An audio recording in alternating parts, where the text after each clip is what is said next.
বন্ধুরা, তোমরা তো দেখতেই পেয়েছো যে স্টাইল বাজারে গিয়েছিলাম। তো কি কি কেনাকাটা করলাম সেটা তো তোমাদের সাথে শেয়ার করা হয়নি।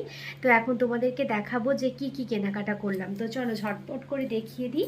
এরকম একটা কুর্তি নিয়েছি আমি আমার জন্য। তো দেখো কেমন লাগছে জানিও। এই কুর্তিটা নিয়েছি আমি আমার জন্য। আর হাজব্যান্ডের দুটো জামা নিয়েছি, জামা বলতে গেঞ্জি। দেখো কি সুন্দর আনকমন একটা জিনিস, তাই না বলো তো? আমার তো খুব ভালো লেগেছিলো, ওরও পছন্দ হয়েছে। তো দুজনে মিলে পছন্দ করেই কিনেছি। এটা ওর গেঞ্জি।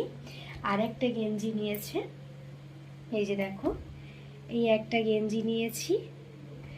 আর আমি একটা টপ নিলাম। তো এই যে আমি একটা টপ নিয়েছি। আর এটা খুবই সুন্দর, টপটা আমার তো খুব ভালো লেগেছে, খুব মোলায়েম সফট সুতির। আর এদিকে একটা প্যান্ট নিয়েছি, এই যে দেখো, এই যে স্কার্টের মতো যে বড় বড় প্যান্টগুলো হয়, সেই প্যান্ট একটা নিয়েছি। তো টুকিটাকি কেনাকাটা করলাম। তো কেন, তোমরা সেটা পরে অবশ্যই জানতে পারবে। তো চলো এখন টাটা।